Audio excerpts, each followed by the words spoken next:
Hello, everyone, and I thank you very much for joining us. Today, I'm going to take you on a tour of Separation Studio based on questions that were sent in previous to this webinar, and I hope that I hit all the points. In the future, we're going to continue these. We're going to talk about production, merging, reduction of images, how to follow an image through mainstream software applications, all the good stuff. I'll answer all your questions. Anything I've learned over all these decades is open for you. Now, with that being said, I'm going to open a variety of images. I'm going to start with something that I like, is very exciting about Separation Studio. It's the PDF vector side. Separation Studio, formerly named Spot Process, started in the mid-90s, and it was for high-end tonal images printed on black, and that was its specialty.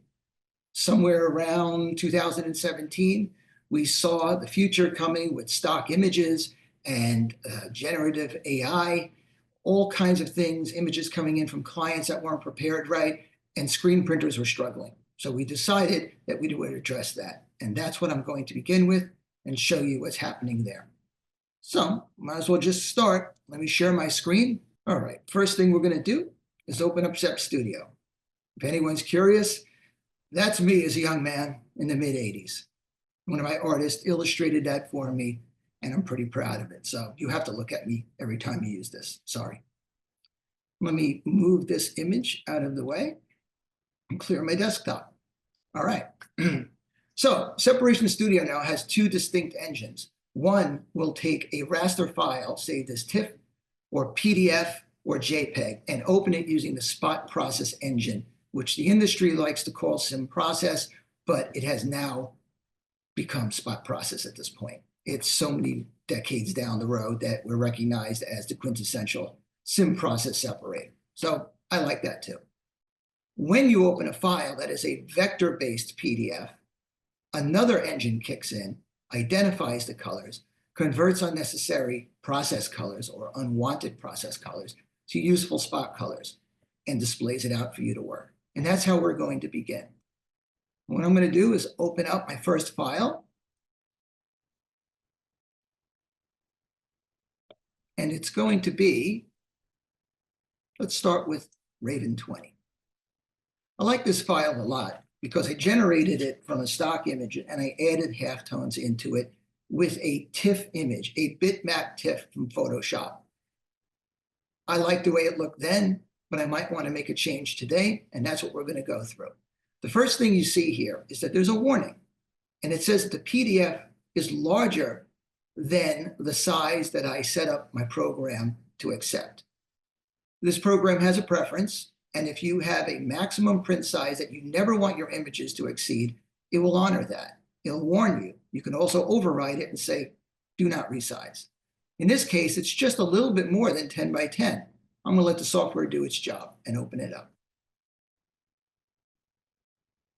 I might as well show you right away. You can go to Preferences, and depending on your environment, you can set the minimum threshold to anything you want.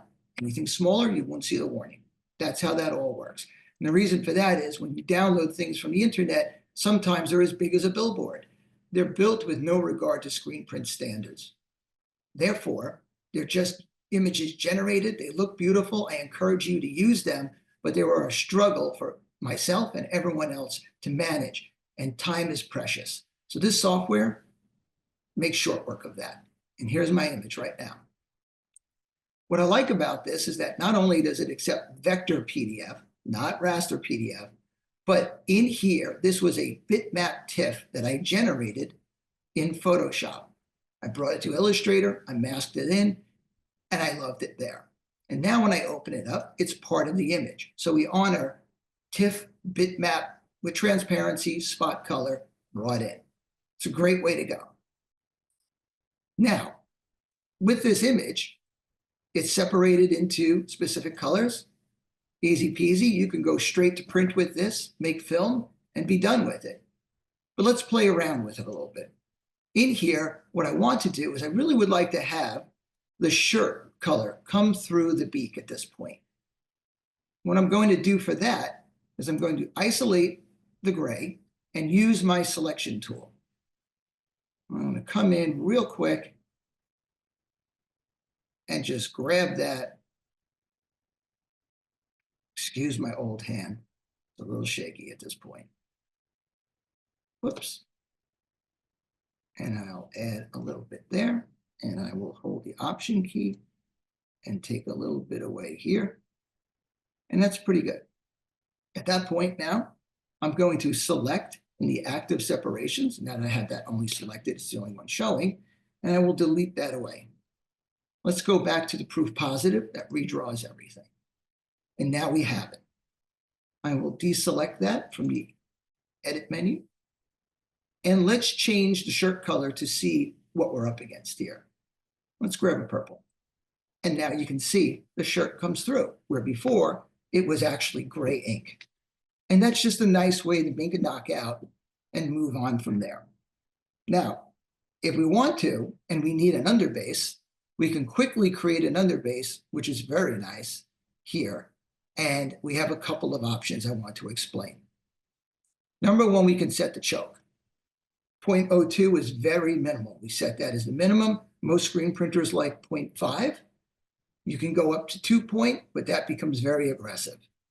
In this case, it says apply to all. Every separation here is going to equally get a 0.5 separation. If I don't want that, I could actually say, I want to be able to change this here and change whatever values I want on each separation. Now you're probably curious about what these icons are over here. This icon here represents I am what I am. If I come in and I have halftones, blends, tones, things that will print in halftone, I will honor that and leave it the way it is when I create the underbase. If I'm a solid, I'll honor that too. So I am what I am. But in some cases, screen printers want to force everything into a solid. Discharge printers like that. They need a solid underbase so they can discharge the ink out of the garment and they print directly onto the garment without any underbase. That's what those two things do. It'll force it into solids or retain what it is. In this case, there's really no halftones except for the really coarse ones that I put in. At this point, they're rasterized. So I could just move forward with this and create a live base. Now let me explain the difference here. A live base is a base that feeds off the existing separations. So should I create a live base and delete a separation, it will alter the underbase very quickly. If I create a static underbase, it creates an underbase, a snapshot of what it has. And if I delete something at that point, the underbase remains the same. And people ask, well, why would you do that? Because everyone's fighting for press size. And we like to cater to people with smaller press sizes. Not everybody has an 8, 10, 16 color press. And sometimes our users would call us and say, I don't ever print a second white. In spot process, it's pretty critical. We have a way around that as well. But here, you might not have to do it if you can get your underbase to print as bright as you like. You can remove it. But let's create a live underbase first. And there it is. Very quickly, very easily made, the underbase. If I right-click on the screen, I can choose to show it as film. People love to see that because that's exactly what your film is going to look like. Or you can work in ink mode and see it on the garment. It's your choice. Let's switch back to film mode for just a second. That's my underbase. Everything's accounted for. And the reason why I elected to knock out the gray is I didn't want to have a big solid underbase under everything. I wanted to give the print a little bit of air, a soft hand feel, if you will, and allow the garment to come through. It also added a little bit of excitement to it, which I favored. And that's how that works. Now, what's really great here is that underbases are very important to us as screen printers. And if we go and want to edit that, we should be able to, and you can. If you came in here and said, gee, that's not enough of a choke, I want to add a greater value there, how about we make it 0.75 and click update? And it has been choked. It's been updated. Now, it's a little hard for you to see that. Let me see if I can zoom in and show you what's happening. If I take the underbase and I move it to the end of the line, putting it over the top of everything, we should be able to zoom out, and there it is. And you can see the choke value right there happening, and that's cutting back. It's a nice little trick that you can do. We call it base jumping. And that's it for that. It just quickly separated. It looks great. We would go to print at this point, and we can see now that we have a separation right here. And we could choose to print any separation we wish, all or none.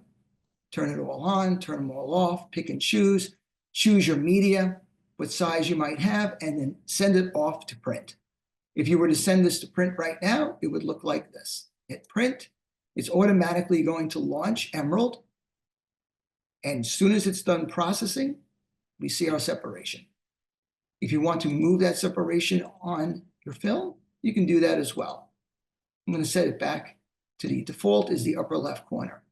And you can see all your separations ready to print. All right.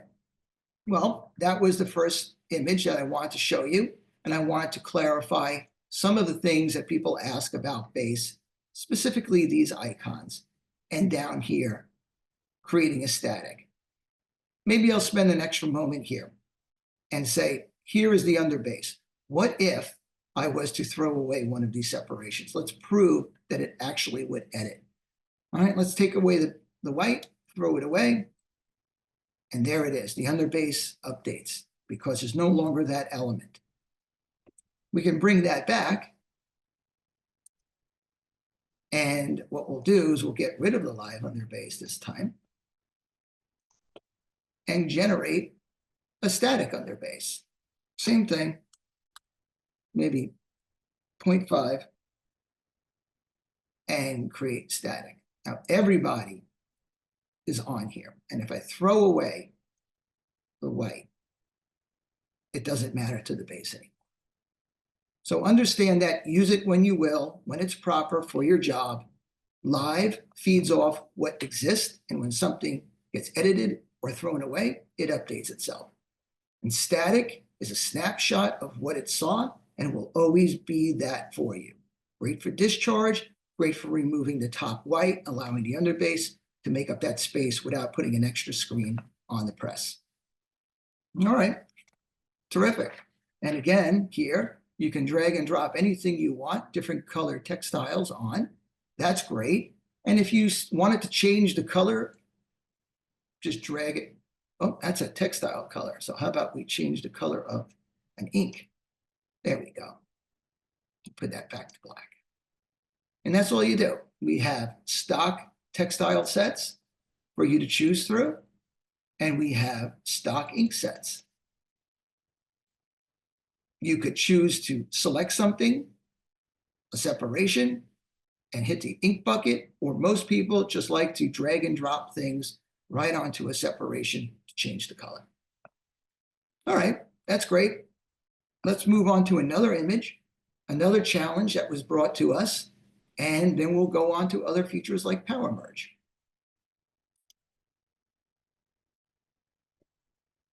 All right, the next image.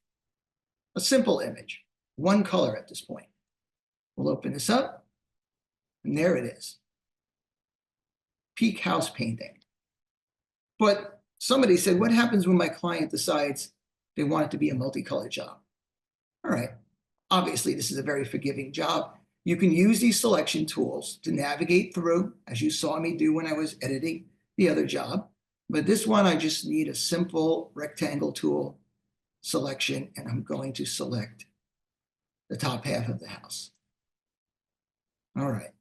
What I'm going to do right now is duplicate the separation.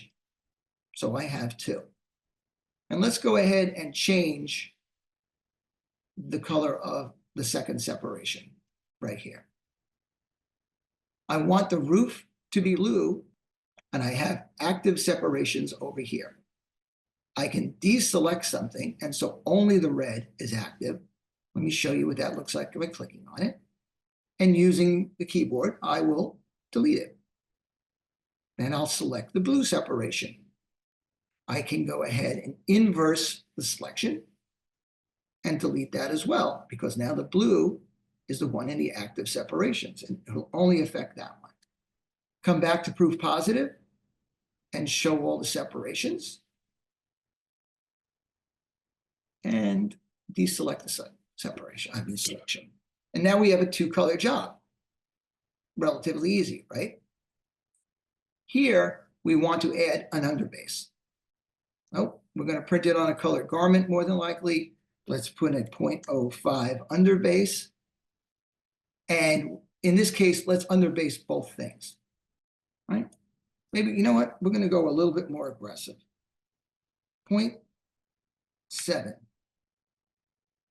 Again, I don't have to do anything here. I don't have to force it to solids because it will remember it is. And I want to apply this 0.7 underbase choke to both elements. Create a live base.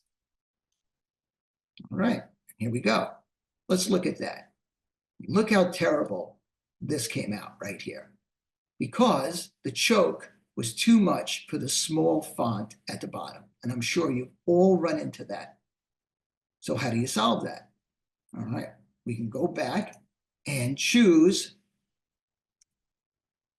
the base. You could also right-click. Right-clicks are everywhere. I encourage you to try right-click just about anywhere you can. And let's go ahead and update the base. In this case, we can lower the choke, but what if I wanted the roof to have a stronger choke than the font?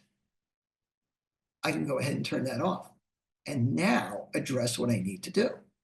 I would say I should lower this down to 0.3 for the smaller font and leave it at 0.7 right now for the roof and update. And there's our new update for our underbase. And that's legible and everything looks good. Now remember that trick I showed you of base jumping. Let's move this to the end. And let's go preview and zoom in. There you go. And now you can see what's going on. And because everything is live, if you wanted to, you say, oh, gee, you know what? I really went too far with the blue. So let's back that down a bit. Let's make that 0.5 and update that. And it updates fine. So you can control the choke on one image separately, depending on the elements, as long as you have separations. Separate separations can be controlled separate ways. A neat little trick here is this, that we're on a black background right now, and we did the base jumping, and it's up front, and you can see that. It's fairly obvious, but I like to do this. I'm going to make the textile white, and it all becomes wireframe. It's an illusion, but it's a good illusion. It shows you exactly what's going on. And then you can control anything you want, and you can increase the choke if necessary or decrease it and see it in real time. Pretty neat, right? All right, that was too aggressive. And now let's put it back to black for now. Let's put the base back where it belongs because we believe in it. Command 0 brings it back to 100%. And in this case, you know what? It's a painter. They probably like white shirts. That looks great. At this point, this job would be done. Again, I can go to print. It's a small left chest logo at the moment, and I print on 13 by 19 films. You can see the size of the image is represented here, and the size of the media is represented. Well, I might want to save some film. I can go to Media, turn on Nesting, and everything nest. All set. Once again, if you use Emerald, and you don't have to use Accurate Emerald, but they are tied together, and they do understand each other, you could use another RIP and connect it through the preferences of this program. You're more than welcome to do that. We like Emerald. And we hit print. Once again, once it processes, it will show up here. And if you want to move it around a little bit, you can do that as well. Center it on the film and click apply. Send it to print and you're off. And that's nesting. Pretty neat. All right. I like to set my things back because we're doing a webinar, and I'll cancel that because we're not actually going to process. All right, we looked at a few things. We noticed now that we can control a base. We know the difference between a static and a live base. We know that we can apply different properties to different separations within a single file. All of that should be music to your ears as a screen printer, because you want to service each element the way it needs to be serviced so it becomes legible on press. All right, I think that was a good image, simple, and I'm going pretty quickly through these things on purpose. I'm not trying to go so fast so that you don't notice things. I'm saying this is the way you should work every day. A job shouldn't take that long because time is money, most important thing. The reason why people like me, who are screen printers, invent software like this is first we create it for our own needs. We were trying to troubleshoot our own problems in production, keeping up with our clients, flexibility, changing times, and we make these softwares. In time, we moved from being screen printers to software developers so we could help other people. And as much as I still have the disease, just like you, when I get around a press, I get all nutty. I can't wait for that first print to come around. I love this industry. I love this medium. And I just love even more now watching people succeed. Because when I see someone use this software and produce a print and they're as proud as a peacock, that makes me happy. That's the stage I'm at this point, and it is fantastic feeling. All right, let's move on to another image. Let's see what we have here. This image I downloaded from the internet, and this absolutely proves that people make images and they have no regard for screen printers. They don't really understand what's happening there. Let's open it up. Once again, there's a warning because I set it to a 10 by 10 print area. But I want to know how big it really is. Let's say don't size it. Let's see what this image really looked like.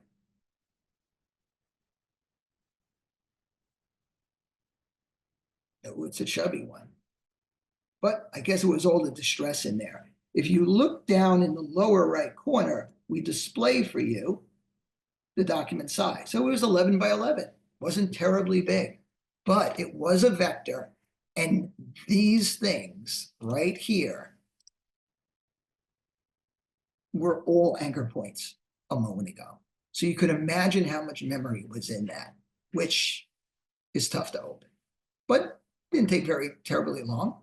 Now, if we look through our separations, we have certain parts and elements that, well, that's nice. I would want to print that. That's printable, printable, printable.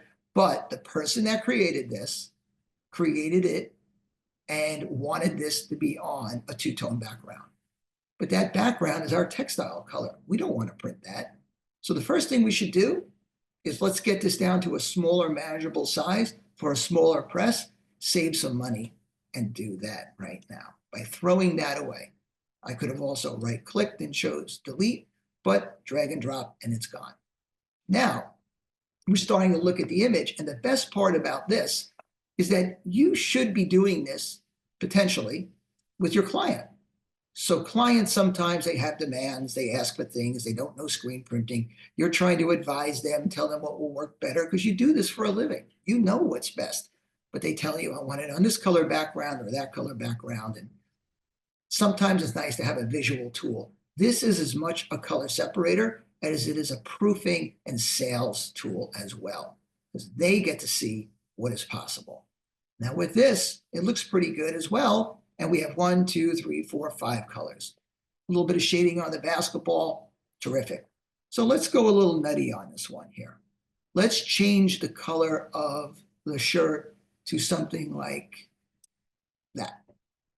Now it's almost the same color as Brooklyn, and that's really nice. But the client may be looking to save some money, or maybe you're looking to save some press size, and you want to recommend that maybe we just don't print that, because there's so much distress around it, it stands out and it really looks the part. Great. So that could be a reduction in the screen for us right there. And we could either leave it turned off. Maybe I should show you what it would look like if I left it turned off and went to print. It's turned off. It knows to be turned off, and you would print it out. Fine. In some cases, screen printers like to leave things there because down the road, if it comes back, and they say, you know what, I like the job and I want to print it next time, you have it. But if you know you're not going to print it and it's a final job, you might just delete it. Now we're down to 4 screens. Okay, let's make some more decisions here. Let's see what else we can do. So we have this really great basketball, and I like the shading on it. I think that's very cool, but it's an extra screen just for that. Maybe we'll take it away. Could be. Let's see what we do here first. Let's go first make the underbase for this, because we're going to print it on a garment. You don't necessarily need an underbase for this color garment, but if it were on a black shirt, you would most definitely need an underbase. So let's produce that. In this case, what should we do? Well, I don't really like to underbase the distress. There's a lot going on. It would make the print very stiff. So I'm going to remove that from my underbase. I may not want to print a top white. I may decide down the road that I only want to use one white screen to further reduce this job. For now, let's make a live base. We'll come back and we can always then make the static base and talk about that. So redundancy is good. It teaches us. Let's choke it back. Again, we don't have to force anything here. There'll be a time I'll show what this does.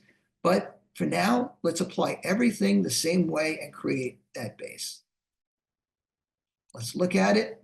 It's in film mode. You can right click and you can view it this way as well. Okay, that looks pretty cool. And now we have the support that we need. If, as I said, I throw away the top white, the underbase gets edited. So that's the reason why you would want to make a static underbase. Let's bring that back. Okay. And I'm going to this time get rid of this. And I'm going to create the static underbase.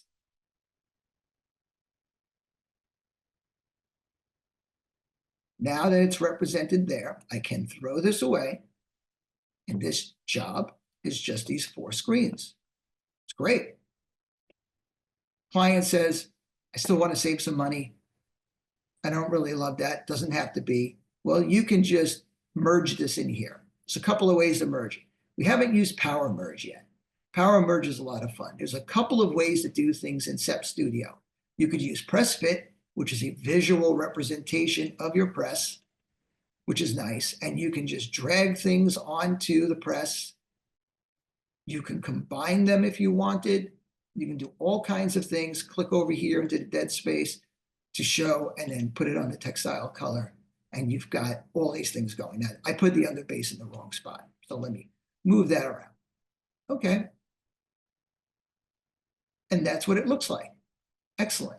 You could even merge this color to this screen and look at that and say, gee, you know, I wanted the brighter color. Go ahead, right click and choose the brighter color. And there you go. So you've merged visually, see it on your press, envision where you want to put it on your press. Done. All right. Well, we've got that neutral color, but I'm going to cancel this. I just wanted to show you what press fit looked like. And we're going to have more webinars down the road, efficiency webinars that show multiple different ways of merging and your preferences. And we build it because everybody thinks differently. So there's redundancy here. All right, let's cancel that. We have Power Merge. This is a nifty little tool. You can decide that you want to merge the dark into this. So we set it as the target. We set this and use this icon, and it merges it right into it. Let me undo that. I could drag this into there. No problem. I don't even have to set the target. It'll still work. Choose whatever you like. The way you like to work is fine. And you can show it by the names, which is nice, and see it right here in correlation with what's going on. But notice that they're not in the same order. That's because this is set up right here to do it by hue. You really don't have enough colors. This is for the other side of the software. I'm going to turn that off, and now they align. And so it's easy shooting this way to here. And you know what to do. You can just drag it right on top of there and end that. While I'm here, I should address why these colors are named this way. because this image came from the internet. And the person that developed it is not a screen printer and doesn't understand the mass value of a spot color. Now, when I took this image down and opened it in Adobe Illustrator, each one of those colors was a process color made up of multiple values that needed halftones to reproduce them. But we're screen printers, and a job like this, we prefer to burn a screen and dump ink in that we want specifically a spot color in there. And that's why Sep Studio with the PDF vector engine is so powerful and so welcome to the industry. With all of the artwork that's out there and people grabbing things from download and generating them with AI, and customers bringing in those jobs that they swear are press ready, and they don't want to be charged for art charges, and you spend an hour or two working on it and you don't get paid for it. That's unforgivable. So always charge for artwork. Art and printing are different services, but this software helps you manage that a little faster. So it identifies process colors, whether they're in RGB or CMYK value, and displays that spot color based on those color values. It's all it can do at that point. Now, if you wanted to not see those values, you can come over to your favorite ink company here. Let's use One Stroke, and let's take a really dark gray like this one and just drag it over here. And now it becomes charcoal. It aligns with the ink buckets on your shelf, and you know what to do, right? And do we have a dark one? Let's not very dark, but let's do that. It's not dark enough. Let's use this really dull one. Okay, just to prove the point. And it's that simple. Drag and drop, fix the file. They're great images that come down off the internet, but they're not great for screen printing yet. This software makes it that way. All right. Now, one last thing that I think is really nifty here. What if we wanted to reduce this even a step further? Can we do it? There is a way. Most screen printers would look at an image like this. You'd grab like a 156 screen and you would just lay down that ink and print it. And it would be fine. There's no halftones here. You don't have to worry about it that much. And those type of mesh counts are fine. But when we get to the other side of the fence here and talk about spot process, we will be talking about higher mesh counts. And there's a reason for that. So I like the lead in here. Let's take an opportunity with this file to discuss that, because I think you'll find this pretty nifty. So what if I want to print one orange, but I wanted to get that shading effect there? How would I accomplish that? Let's look at the underbase. I made a static underbase before, and you can see that it's all accounted for. That's not what I want right now.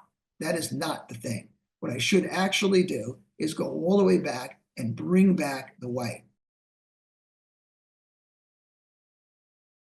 So let me go back. That, get rid of that, keep that. The static underbase. I don't want the dark.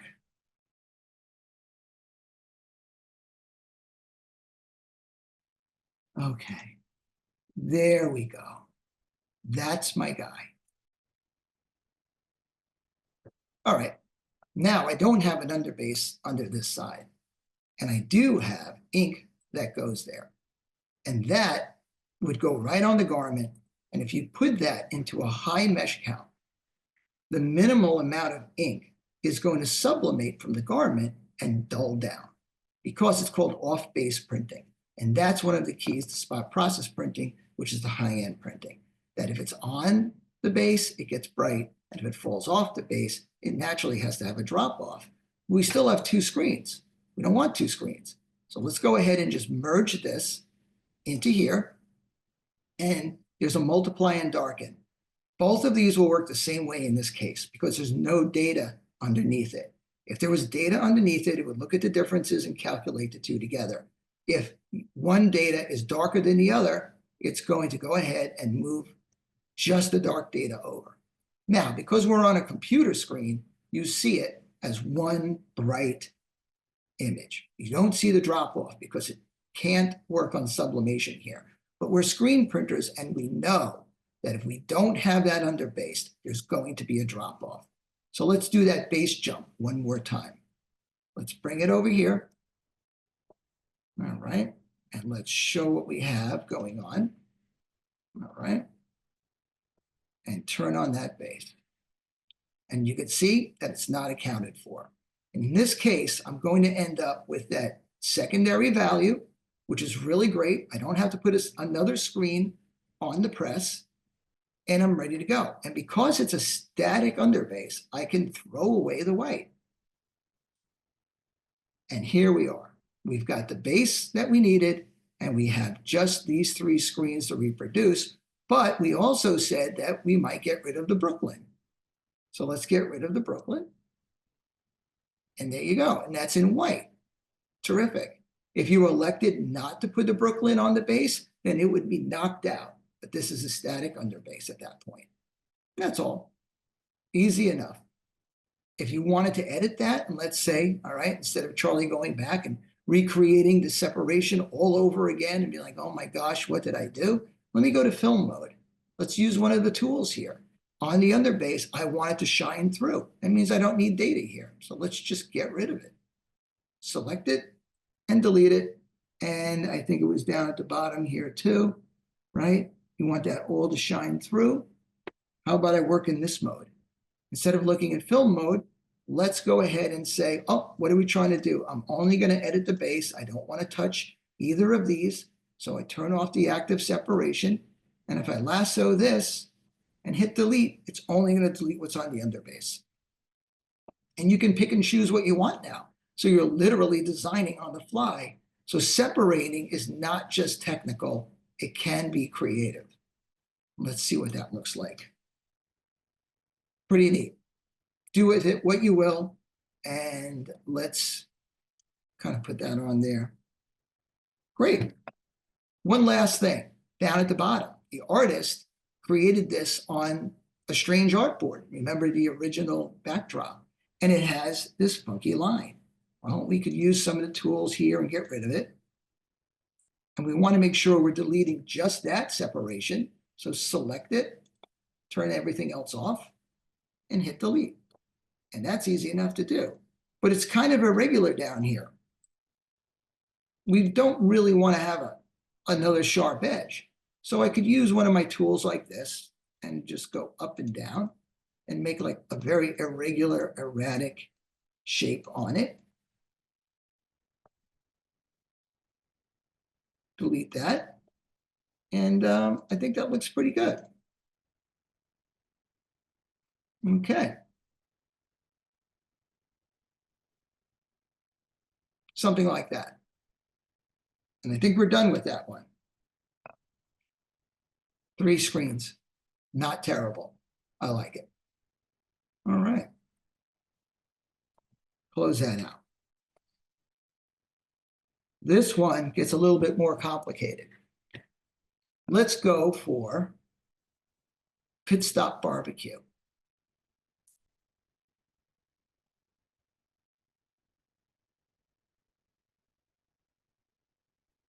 Look at how many colors are on here.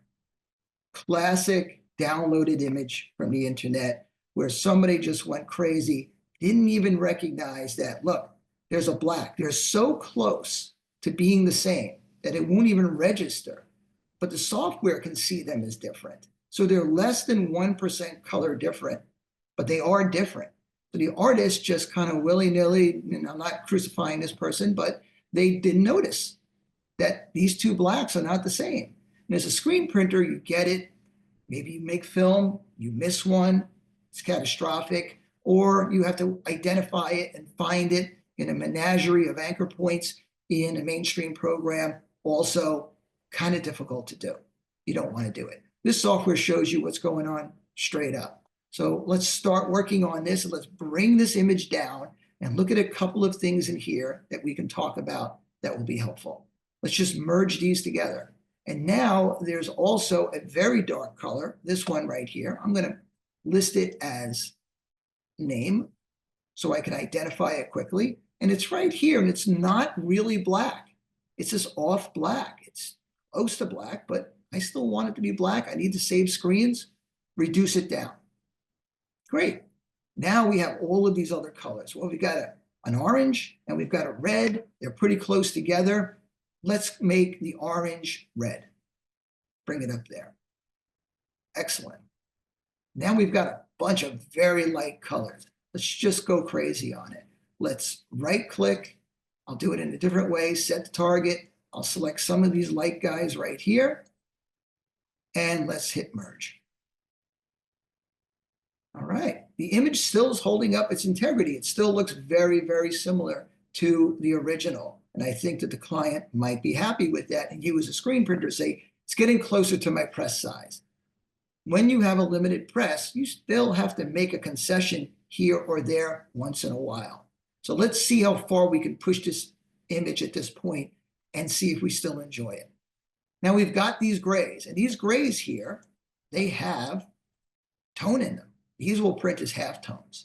There's some screen printers out there that just don't want to print a halftone, just don't want to deal with the higher mesh counts. They're a little afraid of it, honestly. Let's try to make that a little bit more reasonable for you. Don't be afraid of halftones. They are your best friend. It's one of the single greatest inventions of the print industry, turn of the century, last century. And you really should be proficient at them. They really make a difference. Secondary colors, tertiary colors.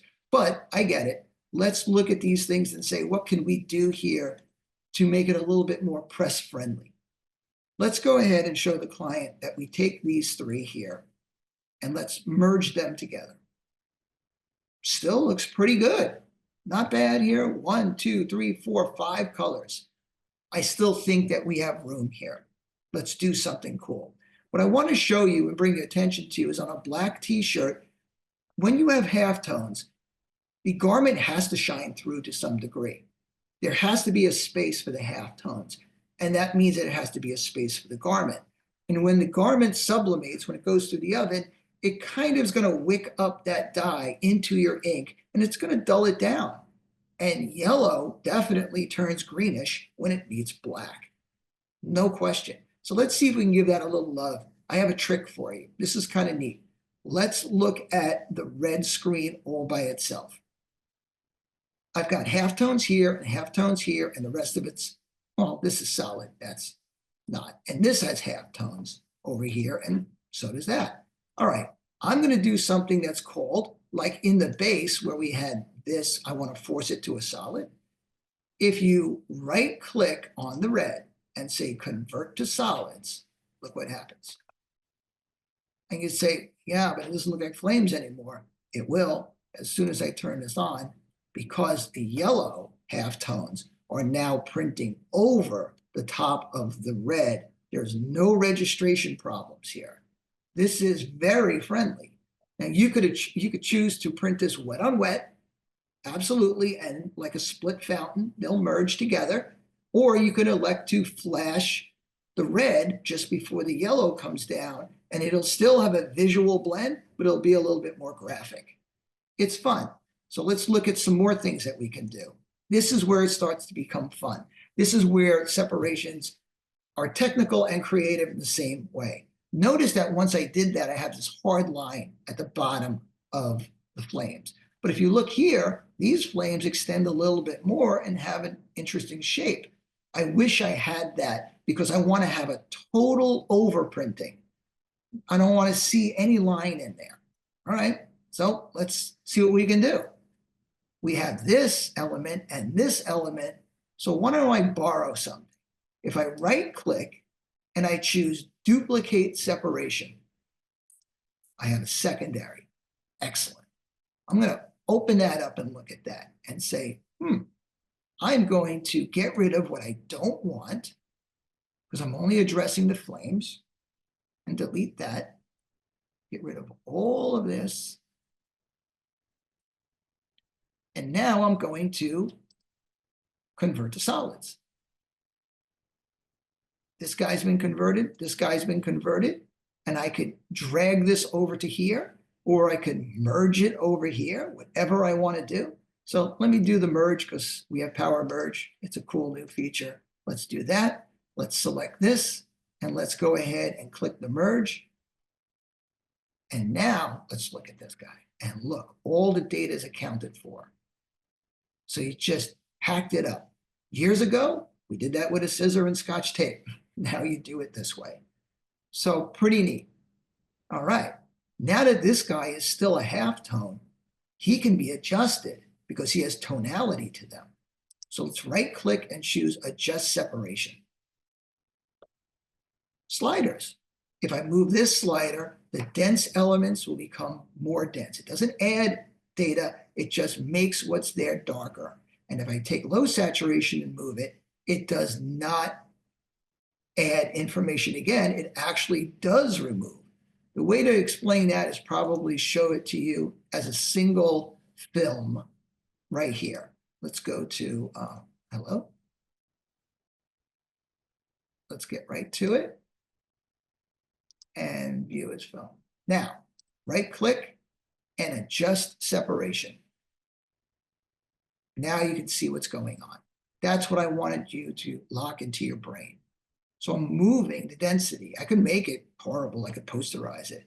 But now that you see what's happening, I'm going to cancel that, go back to my full color mode, because I like working in full color mode that way. And I'm going to do the same thing. And you can see the effect. It's a little stronger. So you decide, do you want more red coming down, or do you want the yellow to be a little stronger? I'm going to add a little strength, not much, just to kind of get into this mid area and blend that. And say, great, okay, I love it. I did mention the other slider. I neglected to show you that. So what I'm going to do is turn it back on and show you what happens if I was to take that down. So now you know. But we're not doing that. All right. So now we have a great overprint situation going here. We have this solid piece of meat down here and flames, and we have halftones that go over it. And we'll get a really beautiful blended print out of it. I think that's pretty neat. We can go ahead and change the shirt color if we need to. What's color that might work well with this? Let's try something like a really dark gray. All right, that's nice. Now I like the dark gray, but what I don't care for at this point is I don't care for the way they set up the blending here. Again, not a screen printer. So they put in a lot of very soft blends in a very small area, which we all know will mean you need a highline screen to do that. You have to achieve that, or it's going to come out kind of muddy. And a low line screen is going to look pretty nasty in there. So what are we going to do about that? A couple of fun things. The other one is I don't care for the drop shadow, again, with blending in there. It's too tight an area. It's not going to hold up on a screen press as well as you'd like. So I'm going to make a decision for the client, then show them and see if they like it. I'm going to do the same trick. I'm going to duplicate this, and I'm going to edit everything away, select it, and get rid of all of that stuff.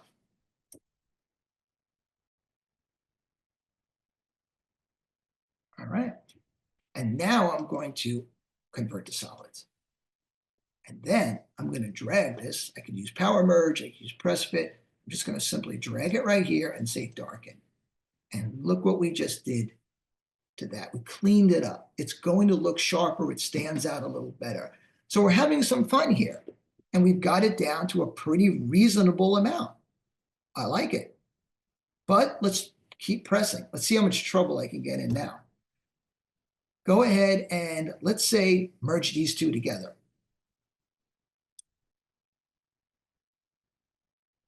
All right, it looks a little dull, right? A little crazy. Not really caring for it. And again, there's some halftoning, but it's so subtle, the percentages here, it really won't translate to press. So it's not worth the risk of trying to execute that. And the customer will be dissatisfied, but you'll be dissatisfied. So let's do that again. Let's convert this guy over to solids. And of course, it makes it flat that way. But I did want some sort of a chrome look to this barbecue. So let's think outside the box. Let's look at that and say, okay, now it's all solid. What are we supposed to do about that? Well, I'm going to grab my selection tool, and I'm going to isolate that area very quickly.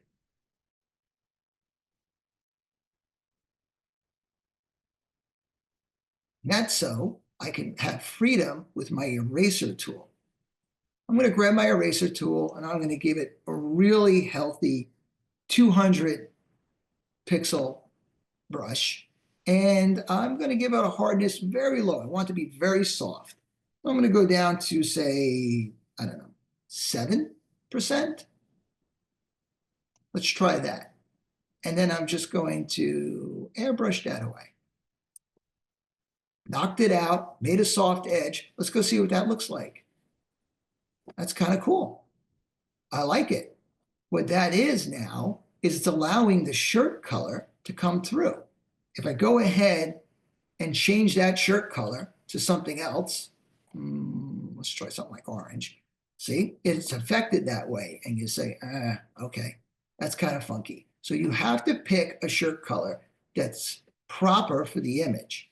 You can't always have the client come in and say, but I want it on safety green, you know? And it's like, okay, if that's what you really want. Because the only way to block that out is to make this big, massive underbase that's solid. And nobody wants to wear that shirt. The ink won't hold on to that underbase. It won't stand up to washing. So you want a certain amount of halftones. You want a certain amount of shirt color coming through. It makes it more fun to wear, and it'll last a lot longer.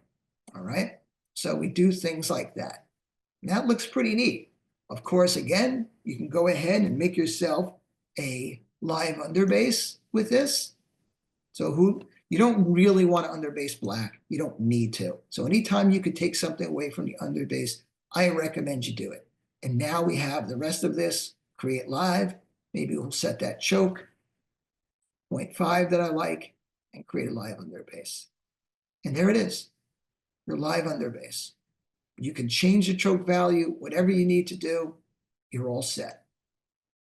If for some reason there was something you wanted to spread, like the red, you could come up here, choose spread, and do the same thing. You can add a spread value to it, 0.5 to it. Maybe we only want to do the red, and click apply. And it gets just a little bit fatter.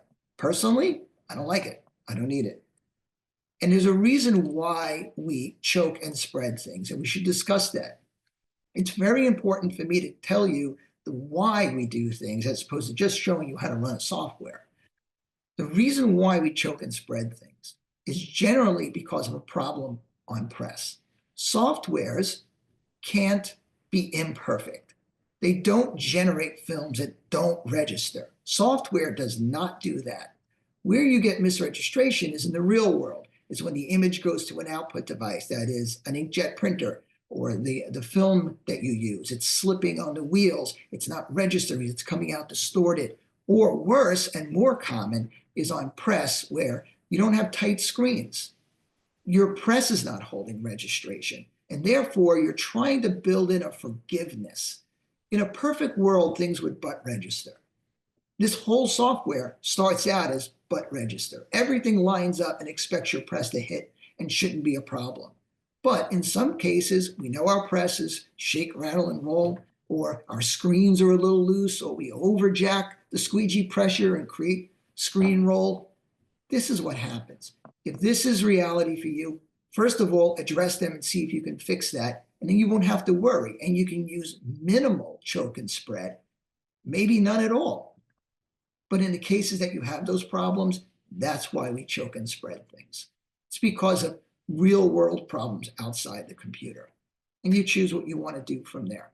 And that's it. So this, I think, was pretty cool. And now we're done.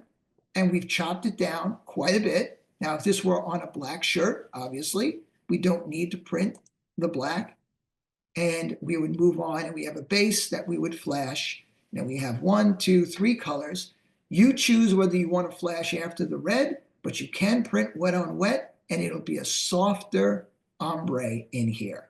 Great idea. But if you want to go for a more graphic look, you flash the red as well and print the yellow over the top, and the halftones will always be predictable. Beautiful.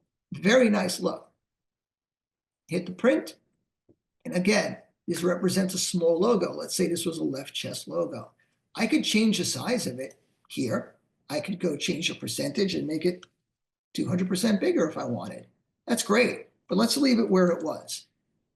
We have 1319 film output for our device.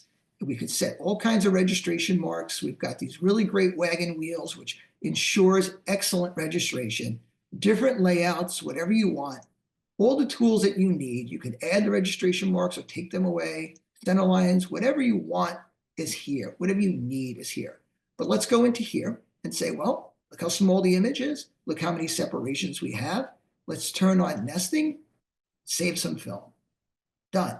You send it over to the software, Emerald, give it a second or two to process. Should show up in just a moment. Excellent. Now let's go to max zoom, and there's our halftones. And you can use this little navigator to look at any part of the separation you want to. Really neat. Now those halftones right there are actually based on a 30-line screen. They just look massive right now because I'm zoomed into the maximum. And I like it. I think it's kind of cool. But what if you wanted a slightly finer halftone and you've already processed it because it is controlled here? We give you the opportunity to reprocess. Come in and say, for this job, not the software in general, because you usually set up a RIP for your everyday needs, but in particular, there's one job. Maybe it would be better with a 45 or 40, or properly a 46-line screen. And let me reprocess it. Give it a second to come up. Done. Save, and you see that they just shifted. They became smaller. So you have that opportunity just before it goes to the printer to make that last-minute decision based on really seeing what the separations look like. And I think that has great value to you. All right. And that's what it looks like. I'm not going to send it to print again. Clear. We're done. Pretty neat. I like it. I hope you do too. Once again, the colors, we don't like the names. You can go ahead, drag and drop something in there, align it for your printing press or your production people so they know what the heck you were talking about. And there you go. Your job is done over and over and over. So you see how things are very repetitive. We're going through things. It should be like this every day for you. The challenge is what to do and how to wrangle that image. And that's primarily what this webinar is about, getting a grip on what's going on with all of those images. All right. I think that one's pretty good. I'm going to jump outside this program for just a second. This is going to be part of another webinar down the road, which is about managing files through workflows in mainstream software. And in this case, I'm going to take a finished separation that was worked on here and bring it to Adobe Illustrator and then show you kind of what that looks like and why we might do that. The job that I had done is Reliable Plumber. This guy. It's a simple job. Let it color separate out, and there we go. This one was set up right. It has all spot colors, so those names were honored. Not an issue at all. We can go to print and print it out, but I would like to do something more to it. I think it needs a little bit of love. I think it needs something in the background, and the client did not deliver that. But I've done the separation now, made it easy on myself. I'm ready to go to print, but I want to do one thing more. This software allows you to save off a high-res color proof, which is fantastic because you can send that file off to your client and they can approve it. Excellent. Or you could use that high-quality proof and put it into a mainstream program to continue doing a layout that might need approval. Once you get that accomplished, you could swap out the high-res color proof with the separated file. It will retain all proportions, and you can print directly from Adobe Illustrator. So let's kind of look at what that is now. I've already done it. I've saved it off the file, just saved, and it saved it as a PSD format, retained all the colors and everything. Everything is great, and I even saved this off. But I don't need to look at that at the moment. Let's just go ahead and launch Adobe Illustrator. Now here, I took the liberty of making a template. A lot of screen printers work with templates. So I made a template. And to save a little bit of time, I already put this circle here that's going to be my backdrop. I didn't have to do it, but in this webinar, I'm trying to fight time. There's my layout. These are in registration color, and I have these placeholders that I can update with the colors from the file and print them on my film. So let's go to File, Place. In Corel Draw, this would be called Import. It's the same task. And let's go grab the PSD file I talked about. This would have been the high-res composite that I kicked out. And this is an EPS file, which contains the separations but doesn't support transparency. This one does. Let's go ahead and place it. So we link it and we place it. All right. And there's the file. And it gives just a little bit more love to the design and grounds it. As you can see, the colors popped in automatically, and you can use these colors to do whatever you want. Let's say you added a design element. I'm just going to make a square here. And you want it to be blue. Just, that's it. It's going to be on the same film. It's not going to create an extra film. So that's nice. Let's act like we're all done. We love it. The separations are united. I use the same red here that's in the wrench. We go to print. All you have to do is choose the accurate emerald driver. So now Illustrator knows we're sending it into the RIP. Choose custom for your media size. It'll automatically recognize the artboard size and feed it for you. You don't have to do anything more than that. And then we go to output and change it from a color picture to a separation. Choose the color we want to print. That would be the deep red. These process colors are a result of the preview in the PSD format. You don't want to print them. It's just something that the PSD format does, and you have to be knowledgeable. The EPS would not have done that, but you also wouldn't have transparency to do what I just did.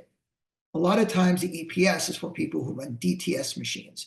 When they get things from our software, they're done. They want them to print just that way. They want nothing more. They take the EPS, they dump it into the RIP for the DTS machine, and out they come, done. But everybody else usually uses the PSD. So just be mindful that the preview creates this fake set of Seps. You don't want to be kicking out film on those. So just get rid of them. It's not a big deal. Now hit print, and let's send this off to Emerald. This one will take a little bit longer to process, but not terribly long.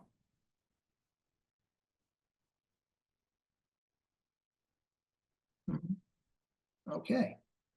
And then here, instead of launching Accurate, because it's Adobe and Freehand, we're not one company, we can't control what it does, but we can make it tell you that I'm ready, and on a Mac and even on Windows, it will jump up and down for you and tell you I'm here.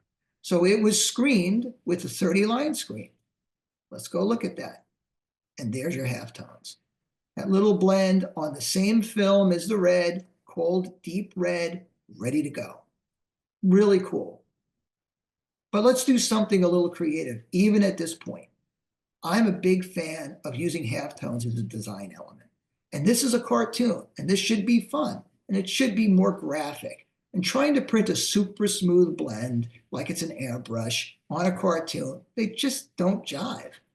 So I'm going to reprocess this and drop this down to an insanely low line screen, like 5-line screen. Let's do that and reprocess it. Okay, and done. And that is the new look for that. It is really appropriate. And that's how you get it done.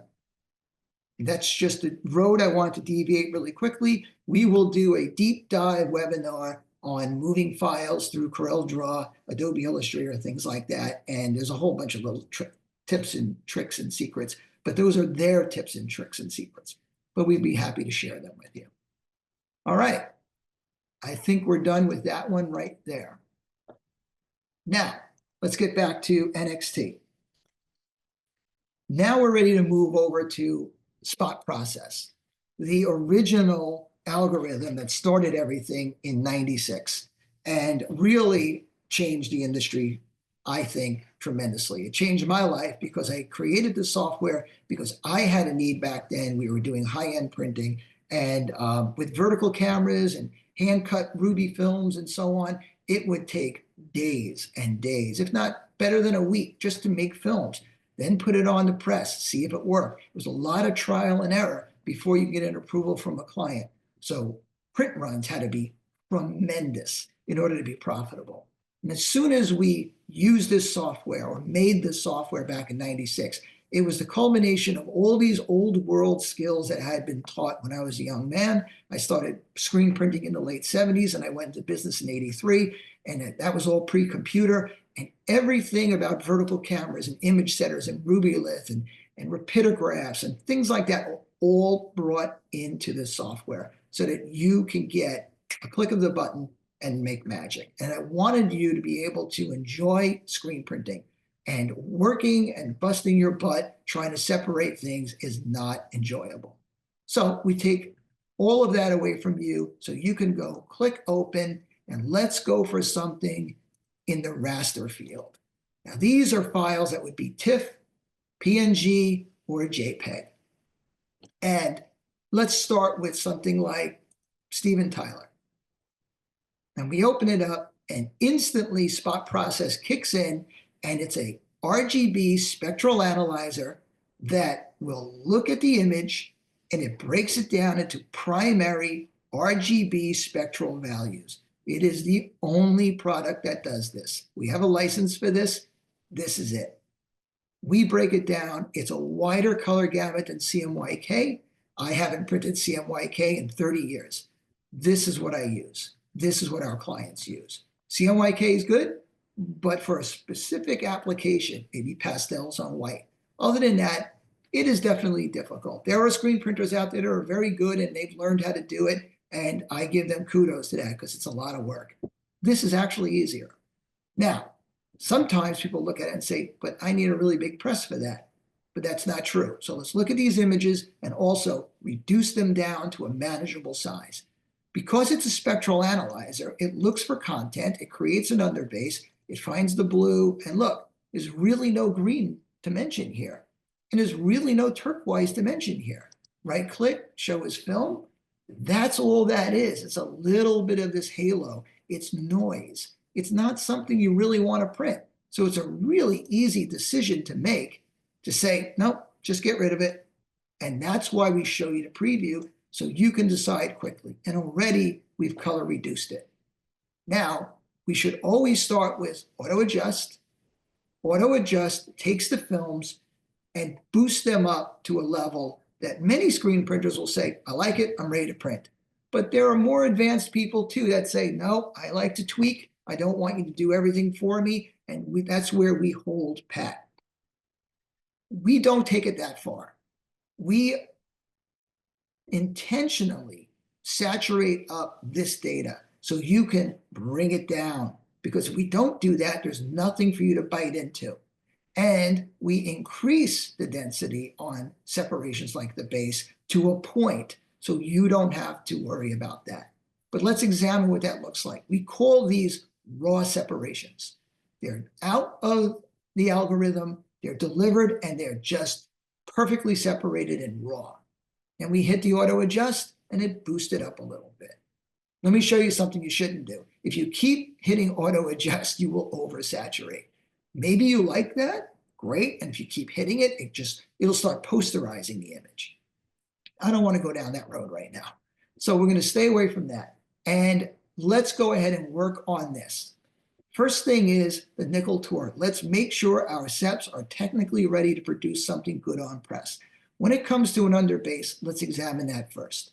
The first thing is you should look and take your tool and move it around and notice at the corner of every separation is a densitometer. This is a big deal. This program has a multi-layered densitometer. When I was working Photoshop back when it first came out in 88, 89, and still to this day, Photoshop has a single layer densitometer. You look at a separation, you measure it. If you want to know how it relates to another separation, you turn on that separation, you go relocate the XY location, and then you read it again, and so on and so forth, and it's very, very tedious. Here, I could just skim. Even if I'm just looking at one separation, it tells me the percentages of all the colors I'll leave it right there. You see it says 61% on the base, 17% on the red, 55 gold, nothing here, nothing there, and 10% on the white. That's really valuable to a screen printer because we are wet on wet printers. When you print a job like this, a sim process or a spot process job specifically, you only flash the underbase. You never flash anything after that. There's a couple of reasons for that. One, if you flash the colors in between the colors, you freeze them. They can't mix. They're supposed to touch. A lot of people are afraid of inks touching, right? Well, how do you get a secondary color if the inks don't touch and mix? Just like if you had 2 buckets of ink and one was blue and one was yellow, how do you make green? You stick your finger in both and you mix it on the table and it turns green. Well, screen printing is the same thing. We mix with high mesh counts, putting low deposits of ink down, and the pressure of the squeegee across makes that ink create a secondary color. That's the magic of it. So we don't want to use mesh counts that are too coarse. We don't want to lay down too much ink. And we want to print in a very specific order. That's critical. This is the print order. Don't mess it up. If you move this around, you will not get the result you see on screen. And that's a huge help to the production team because once they know they have a spot process job in their hands, they know the very ink colors they're going to use. They're always these ink colors, and these are PMS match colors. And it's always this print order, and they're only going to set up the flash after the base. And everything's going to print wet on wet. Now, do you have to have tight screens? Of course, tighter the screen, the better. Do you have to have a lot of squeegee pressure? Heck no, because that's where you cause misregistration. You've got to get everything right on press, which is not hard to do. Just make a good screen, and there, it'll work out. Now, let's look at this. If I was printing this, you see, let's go to his teeth. It looks very black, but look at the percentage. It says 94%. So to some small degree, when you print that film, it's going to have small little halftones in there. It's not going to be solid.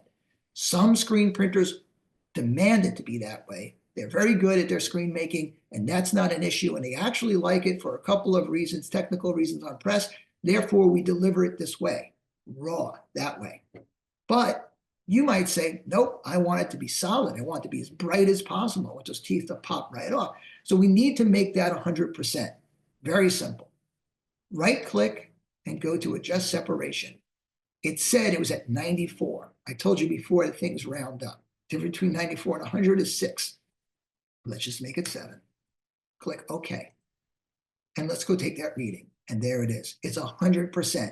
And you may have noticed that everything else on the screen shifted with it, just slightly, a couple of percentage up. I'll undo it so you can see it, and then I'll redo it.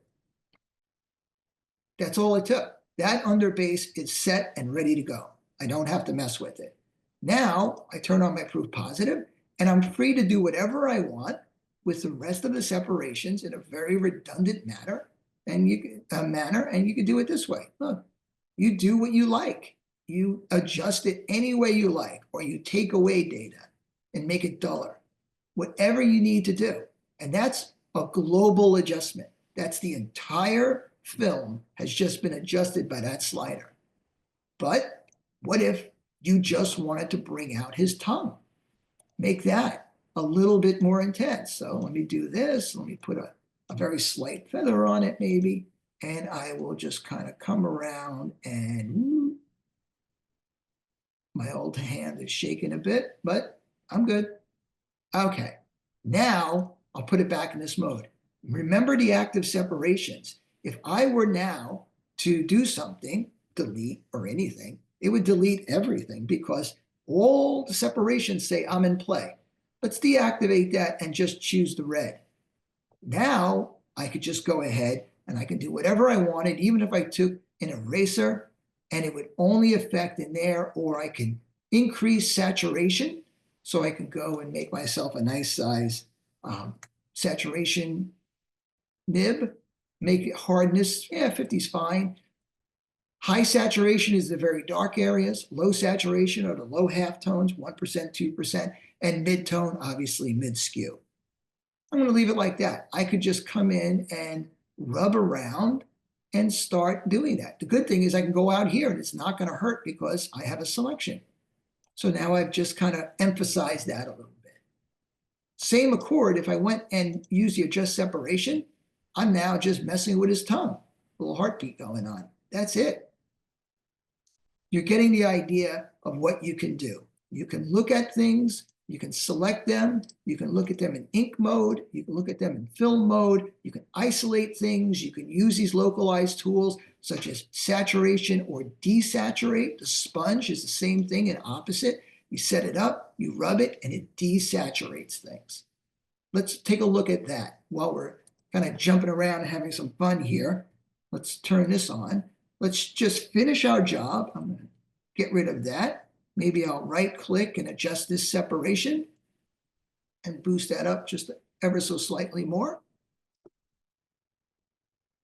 And we've got the last one here. Let's go ahead and adjust the yellow. All right. He's looking pretty good. We come down, there is a purple. Does it have value? Turn it on, turn it off. See if it's worth the extra screen to you and your customer. You can merge that into the red if you wanted. That's great because you don't want to lose that data. Maybe we're going to boost it up a little bit. And that's really cool. And then I'm going to either use power merge or drag and drop it right here. Again, here's where multiply comes. If there's data on that purple film and it's matched up to data on the red film, it's going to calculate the two to give you a result. If the data on the purple is darker than the data on the red or vice versa, then that data wins the fight. And you decide what you want to do. I'm going to choose multiply. And now I've moved it, reduced the screen, and we're good to go. This is a very interesting screen. This is a cartoon, not a photograph. And so there's a lot of leeway to what's going on here. The gray, people say, well, why do you have a gray? It's not in a rainbow. Any color separation software that's worth its salt has a neutral gray handler, because when you have a blend, the way to bridge the gap without getting stair-stepping is to have a neutral gray handler in between. But according to how a file is prepared for color separating, that's color corrected, the gray could either be hot or it could be greatly reduced. Now, we're going to have webinars on that as well, how to file prepare things or prepare files. And we're going to go into Photoshop and we're going to set high key and low key, and we're going to handle neutral values, and we're going to sharpen things, and we're going to show you the difference of when you take this file unadjusted and how hot and aggressive certain separations will be, and when you do adjust them properly, how friendly they can be. And obviously that's where we want you to be, and we want you to get your chops down and you'll move through your workday easy peasy, no problem. In this case, it actually helps. If I turn this off, you see, huge band. I turn it on and it helps blend things out. But you decide, if you don't have the press size for it, you don't do it. There is a feature for merge gray, and that gray is going to move itself to this top white. Before I do that, I'm going to give it a little bit more love. I'm going to boost it up a bit because it's going to relax back when it merges, and I'm going to merge that gray. And there it is. It's not quite as banded. It looks pretty good, and then we save the screen. Excellent. So 1, 2, 3, 4, 5 screens. Terrific. So anybody with a 6-color press can print an image like that on a black garment.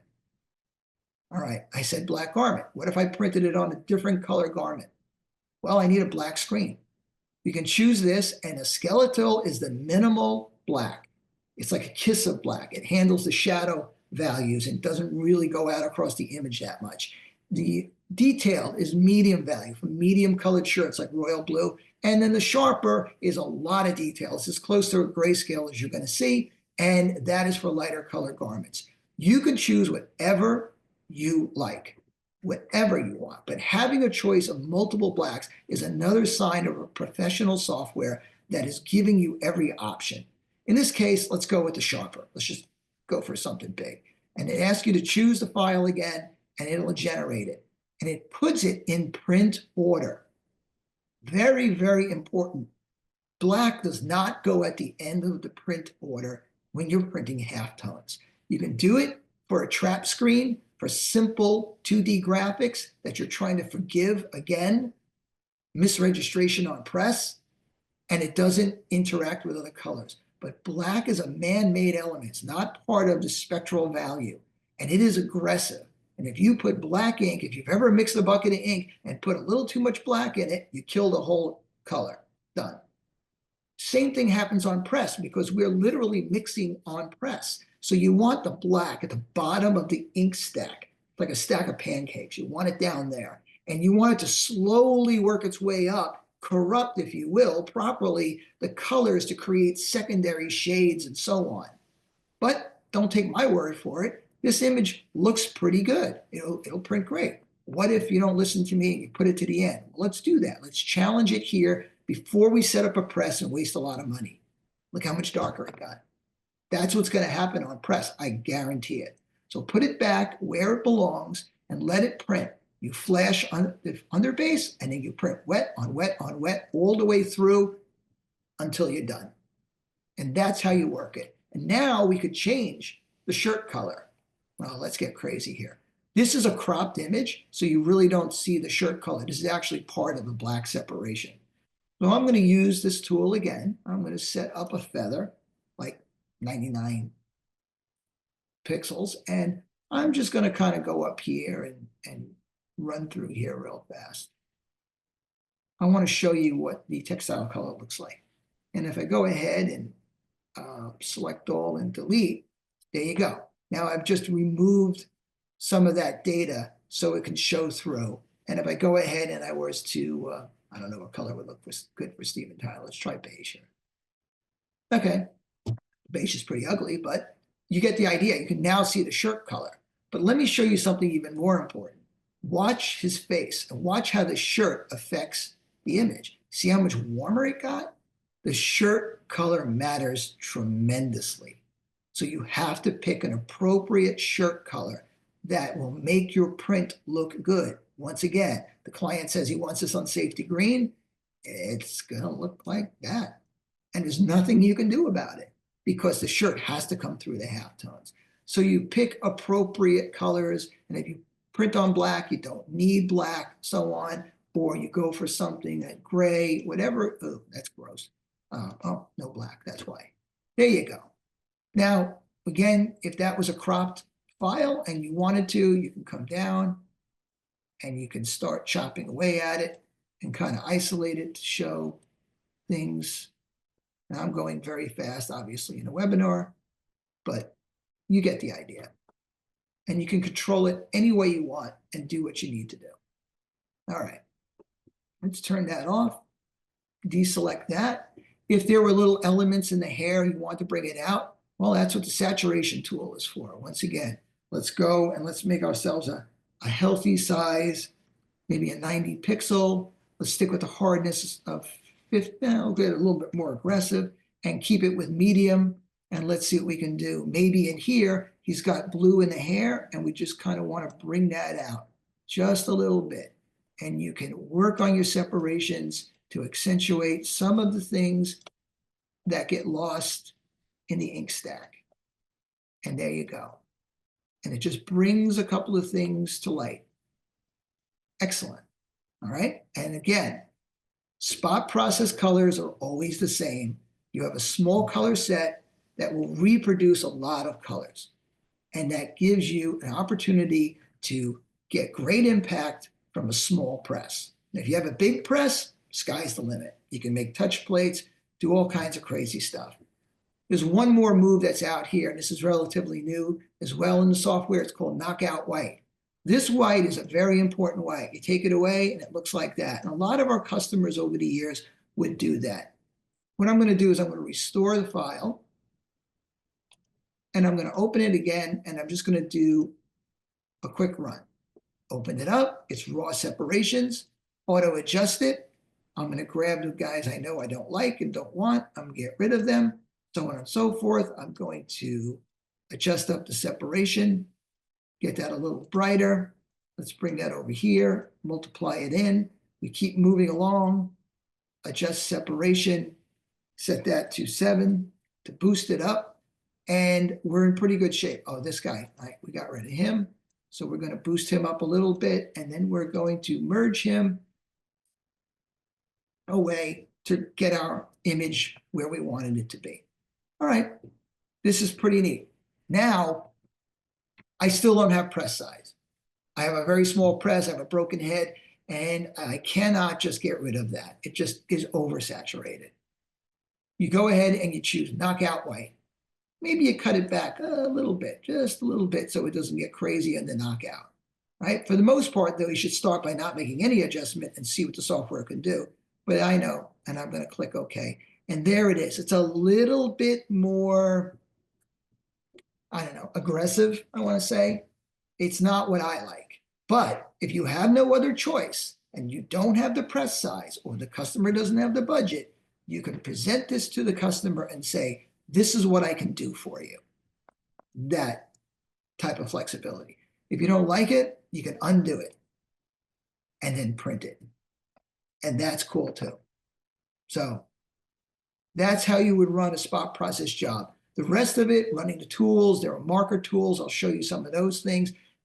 It's a touch-up tool in case there's something you didn't like. You can actually draw on your separations, which is really good in case, let's say there was an area here and it wasn't quite as dense as you wanted. For some reason, you needed that area right there to be just a touch more dense. And we'll go at 50%. That's going to be too aggressive. That's too big a nib. Something like that. And then you can literally draw in a solid value right in there. Let's turn it on and see. I'll undo it. And it's a small tweak, but it exists. And I didn't get super aggressive with the hardness on it. But I can come in here now, go back and say, well, only mess with the blue, and come in and start drawing this to make sure it's 100%. My hand slipped a little, but you get the idea. And I'm filling that in. So this area will always print that blue. And if I roll the mouse over there, it's 86%. And every time I do it, it gets a little bit more aggressive. Those are what those tools are for. Okay. And that's one of those jobs there. And you go to print. And once again, here's your separations. Turn on, turn off. See what you like, you don't like. Add your marks, do what you got to do. Send it off. You can't really nest this one because it's too big, but that's just a spot process job like that. All right. We're getting close to time here. So let's keep rolling along. Here's a fun one. Let's do something that I really like that's a new feature here as well. We have the ability to open a grayscale. Now, here's an image that this is already in grayscale, but I'm going to open it as a grayscale in this software. I'm going to show you how to open the Steven Tyler and turn it into a grayscale, but I want to show you this one first. You may have seen this at trade shows. It's a very impressive print that we produced, and Lon Winters out there in Colorado produces it at shows, and people are always knocked out by it. It is 3 screens. The grayscales that are made by Spot Process or Sep Studio, it's unfair to call it a grayscale. It's not taking a color picture in Photoshop and just desaturating it. It's not taking a color image and converting it to grayscale, because those print muddy on press. You've all seen it. You know, you try it, doesn't look like anything. Nobody wants to wear it. This guy is all based on tone, and it is as exact as you can imagine. Now, you can see some of the detailing here, the hairs, the teeth are still translucent. It's an absolutely beautiful reproduction of this, and it's only a base, the gray, and the final white. Couldn't be any better. Fantastic, simple, easy peasy. But what I really love about this is because the gray is now isolated, now I can have some fun. What if I want to turn it into like a duotone? I just have to drag a color onto the gray and it shifts the file tremendously. Now, there's another way to do it. Let me undo that. This is a cropped image again, so you don't really see the background. But if I were to change the background to blue, you could see what would happen to the image. It would print like that because there's no black space yet accounted for. Once again, you can generate a black. Let's generate a sharper. Let's grab the bearded guy, and that's what it would look like. It's pretty cool. I like it a lot. Any color you want. You want to make it a sepia? Let's go grab like an orange and grab it and put it here. There's your sepia. Easy peasy, fantastic, really, really high quality stuff. And even the pores in his face, everything is there. So I hope you enjoyed that. That's a really nifty new feature in the software. And we are continuously programming to make it even better. And soon there's going to be new interfaces that will pop up and free updates, and you'll be able to pick and choose how you want your image managed from a single control center. Look for that. That should be out sometime in this year, pretty soon. But what we have now, it can do the job. It's very, very nice. So with this said, I'm probably going to end up going down the road here. Let me get rid of this. That's the bearded guy lesson I want to show you. And then we've got Steven Tyler as well. I'm going to go back to Steven Tyler for just a moment.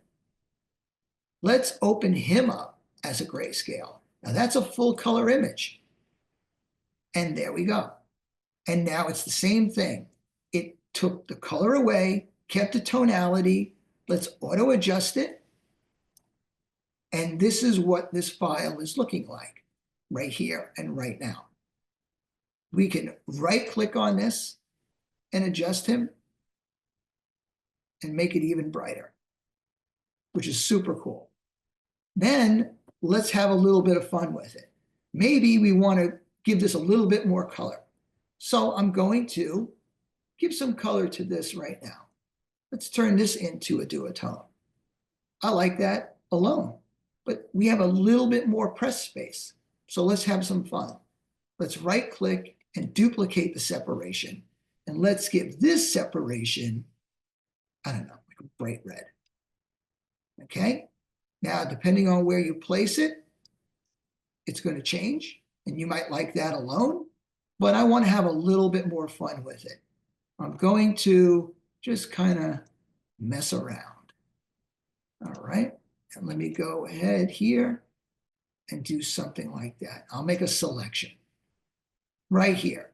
And then let's see what we want to do. Let's take the blue separation, and I'm going to inverse the selection and delete away that. And then I can come back to the red separation, turn that on, inverse the selection back to a circle, and then delete the space under the blue to give that.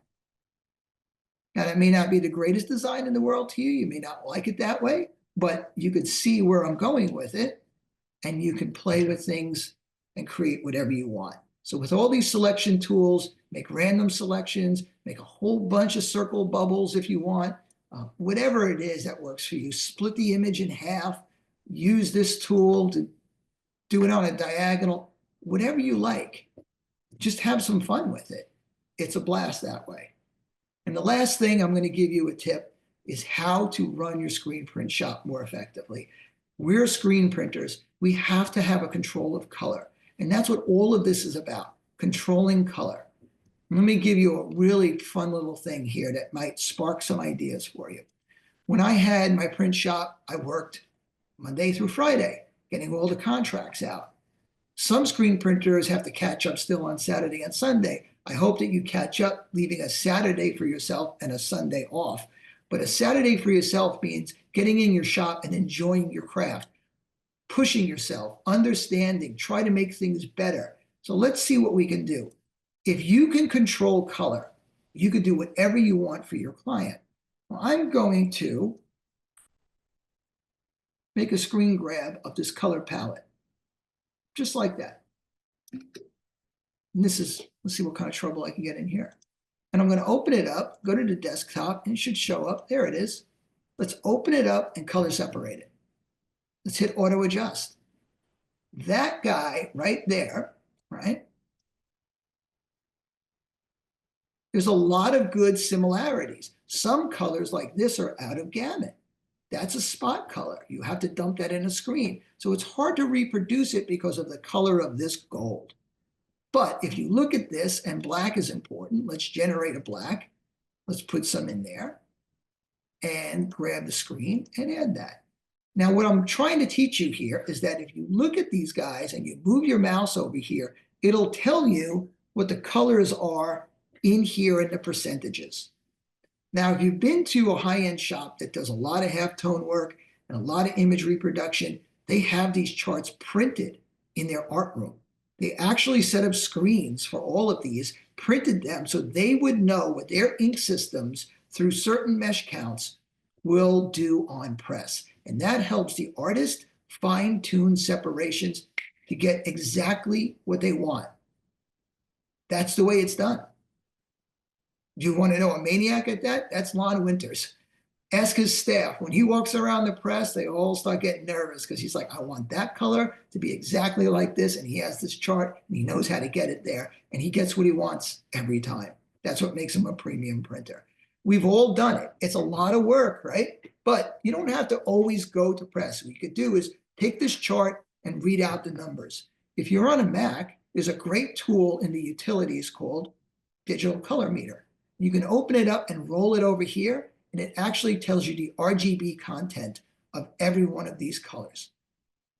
You can go chart them, write it down. So when you are in your software creating your image, you could use these colors, say in Photoshop with the airbrush tool, airbrush that, and this software will catch it and will match it, and you're good to go. So you'll get what you want.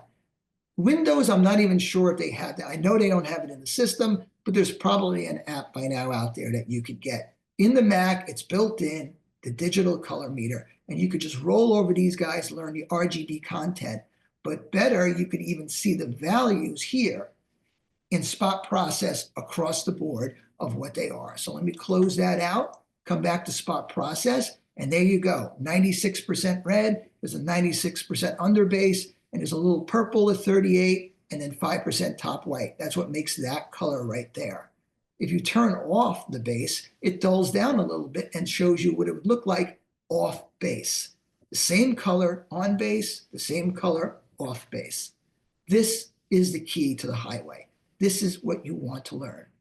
If you can control that, destiny is in your hands. So, with all of that said, I hope that I've sparked some ideas, some questions. If you have questions, please go to freehandhelp.com, send the tech team, the guys that I personally have trained on all of this for all these years, and they answer directly to me. We're a tight team. We take care of our customers, and we mean it when we say together we got this.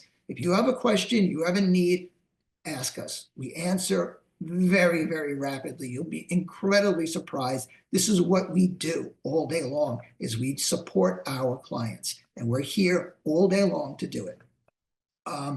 With that said, remember something. I want to leave you with something that's very important. I love to see people succeed. I love to be excited about this. You should be excited about being a screen printer. It is a fun way to make a living, unless you make it difficult on yourself. And it's a very repeatable process. When you screen print, every day should be the same standards. The way you code a screen, the way you expose a screen, the way you set up a press. And then you can get to it and the enjoyment comes back to you. If it's a stressful situation, there's probably something being done wrong. And remember, when you describe to somebody what you do for a living, you always say, I am a screen printer. You always say screen first. Screen comes before printer, and you cannot be a printer without the screen. So no matter how good your equipment is or how bad your equipment is, equipment pushes ink. Now, whether it's your arms or an automatic, we push ink through a screen. The screen is the measure of your quality. And if you don't have a quality screen, you can't have a quality screen print. So everything that you do in this business if you haven't given enough focus, if you went out and bought the press first and then the screen making stuff second, flip that around. You want to have everything you can. Knowledge first, equipment like computers, a good printer to print your films or a DTS, whatever it is that you desire. You have to know what a good screen is, tight, 25 newtons or higher. You want to make sure that you coat your screens properly. You have a screen drying cabinet. This all sounds like a lot, right? But it's not, because this is what makes you a screen printer. Everything that goes into making a screen is critically important to you, because you could put a lousy screen into a very expensive press and you're going to have a lousy print. That's how it works. So let's think about that. Let's put that energy in. And coming from a guy who started out, my first exposure unit was a fish tank stand converted with fluorescent lights. And my first press was 2x4s with hinges nailed to a table. Big day when we nailed a second 2x4 and we did 2-color printing. So I understand the struggle, and I know you can get there, because I started as low as you can go pre-computer in '83 when I went into business. And one of these days I'll share all my stories with you, and you'll probably laugh your ass off because it is laughable. But every time I printed something, I wanted to learn something new, and I invested in the right equipment, and that equipment paid itself off, and it turned into my career. And 41 years later, I still love this, and I still make a good career in this industry. And now my career is helping you. So I hope you enjoyed yourself, and I'll see you again in the next webinar. Have a nice night. Bye-bye.